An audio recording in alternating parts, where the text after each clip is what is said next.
Duat, Rexy, Weotta, Skylines, and Deja.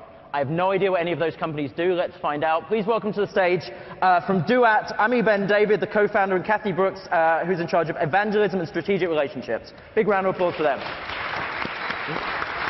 I'm just turn it on. Get this slideshow. Okay. Hello, everyone. So today I want to share with you our vision for the ultimate mobile search experience. That's a search engine built from the ground up just for mobile. Mobile search today is similar to web search, only smaller. Search engines crawl the web and generate web links. Now, what if web links are not the best results for mobile? That would make the whole infrastructure of crawling redundant. What are the best results for mobile?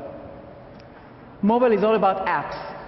If you want a movie, you go to Flixster or IMDb. If you want a restaurant, you go to Yelp or Zagat. So what if instead of crawling publishers, we should simply let them answer the users themselves with their apps? And that's exactly what we've built. So let me show you. I'm going to demo for an iPad because of the projection, but this is actually the iPhone version. OK, so I'm going to start with a search.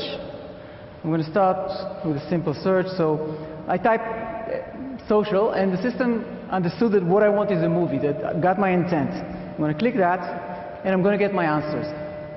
Now, my answers are not links. They are apps. I'm being answered by the best apps. This is Flixster with all the reviews. I'm sliding to IMDb with the deep information, Wikipedia. Now, this is not a link to Wikipedia. This is Wikipedia. I tap in, I can go in, read, and when I'm done, I'm just going out, and I can continue.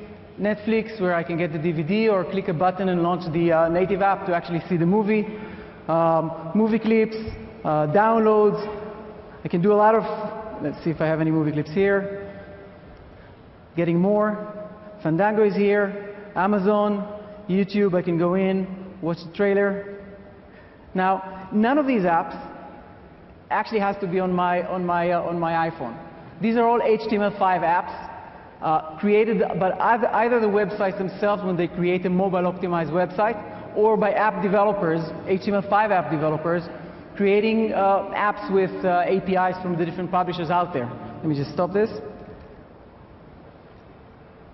So Duat is a completely open platform. Any publisher, anybody can submit an app that competes in movies, and if they're good, they're going to be at the top. If they're not good, they're going to be at the bottom. Let me give you another example. Let's say I want to finish with my movie and I want to eat something. So let's start with my favorite. I'm going to type in sushi. So system again understands my intent and gives me two options. I can go to cooking and get all the apps about how to actually make cookies and videos and so on, but I'm going to choose restaurants. Now, because we are in a mobile environment, the system already knows my location. So the first thing I'm getting is Yelp with all the restaurants around me, or I can go in and just choose what I want to eat based on pictures. And that's again around here, around this area. Or I can go to Foursquare, and the advantage of Foursquare obviously is Foursquare knows me. So it knows who my friends are, and it can give me tips from my friends ahead of other tips. And then I can slide to the others, Zagat, Where, even Google Places, and I can do this and go back to the one that I want. And that's basically my search experience. Now, people ask me, so how do you decide which apps comes on top and which app is at the bottom? So we're doing this with a ranking engine called the Social Radar. Now, what the Social Radar does is, I can, as a user, I can say, I really like this one. I can put a heart on it.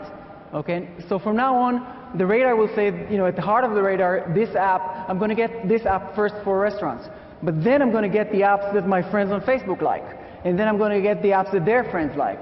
A social radar is looking for signals of what are the apps that are trustworthy, that me and my friends trust, and bring them to the top, and pushing to the bottom all the things that we don't like.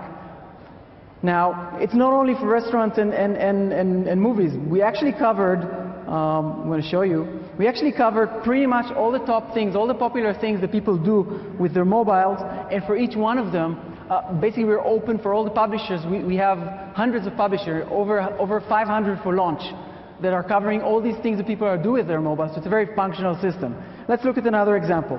Let's say I want to listen to some music. So putting Rihanna, at music, and I'm being answered again by the app. So first thing I'm getting is YouTube, giving me all the video clips of Rihanna, and then because this is an iPad or iPhone, the most logical thing to do, which usually you don't find on search engines, is actually the ability to download from iTunes the songs.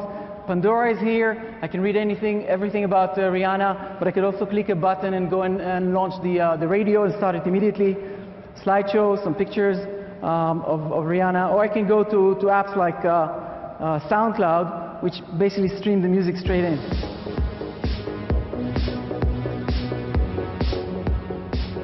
Down a bit. Now, while it's playing, I can go on and see maybe maybe she's around here, and actually she's live in New York on the 21st. But I can also see that here's a mashup done by an app developer, where telling me, okay, from Last.fm, also Britney Spears. If I'm a fan of Rihanna, I might want to see her as well. So, three things that we're changing with. Let me just. So, three things that we're changing about search that are very fundamental. The first thing is mobile is all about apps. So we're doing the first mobile search that answers users with apps instead of with links. The second thing that is also very deep is that we're not crawling anymore. A lot of you here are publishers and app developers. We're not saying we're going to crawl you and put your information in a search engine. The opposite. We're allowing you to come up and answer the users yourselves with your own app, with your own content, with your own business model and your own brand.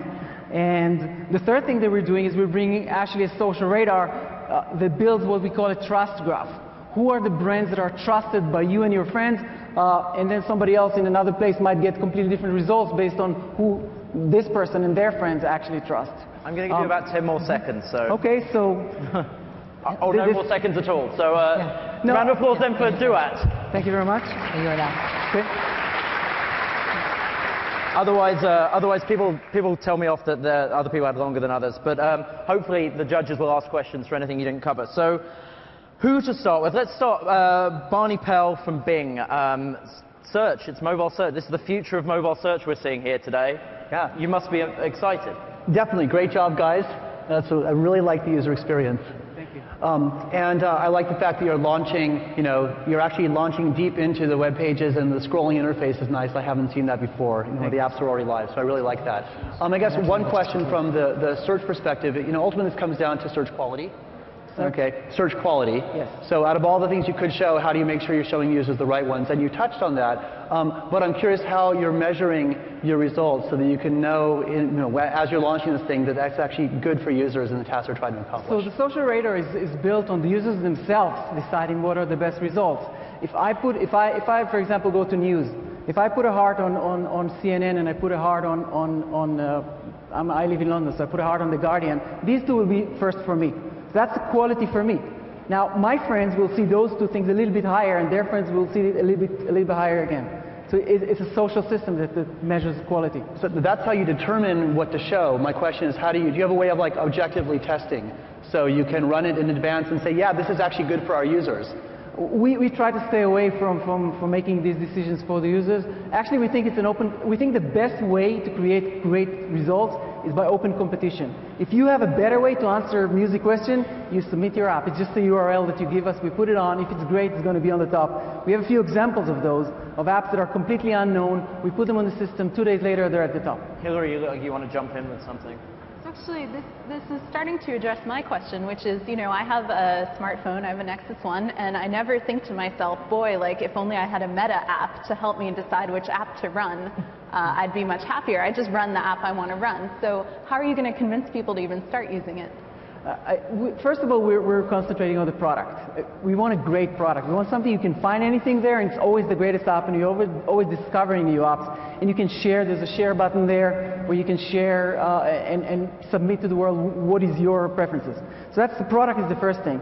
In addition to this, we are very publisher friendly, because we allow publishers to not be crawled, to actually answer users with their own business model. So there's a lot of potential distribution deals that we're kind of working on that level. And the third thing to say is just the team. We've done this before. We have a great team that has a lot of experience bringing kind of mass market products to market. Bradley?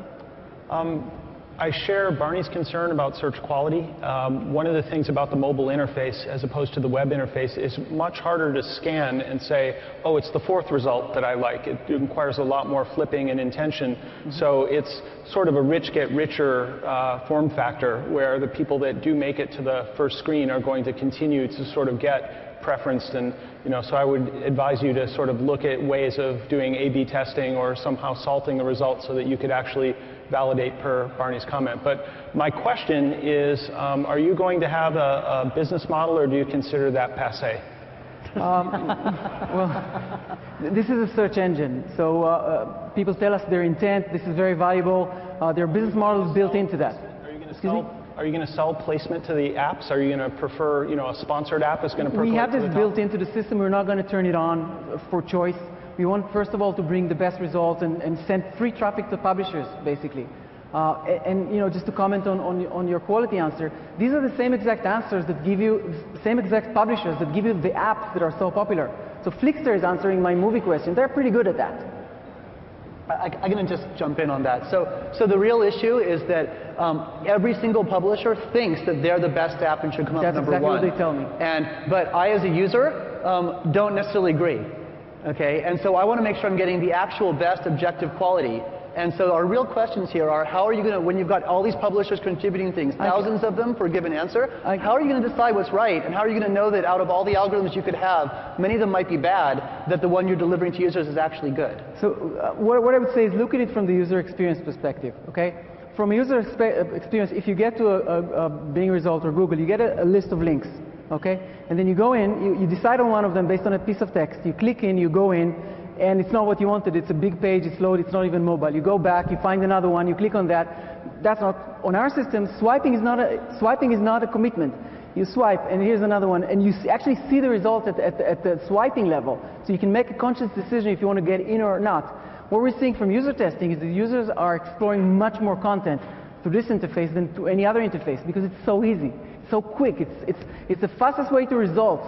It's not the fastest way to a link page, it's the fastest way to actual results. Michael, are you convinced by that? I guess my question is, on one side, I mean, I think that the user interface looks just, it's so interesting because one of the challenges that's in the sort of apps world versus what we can see on the web is it's very hard for apps discovery.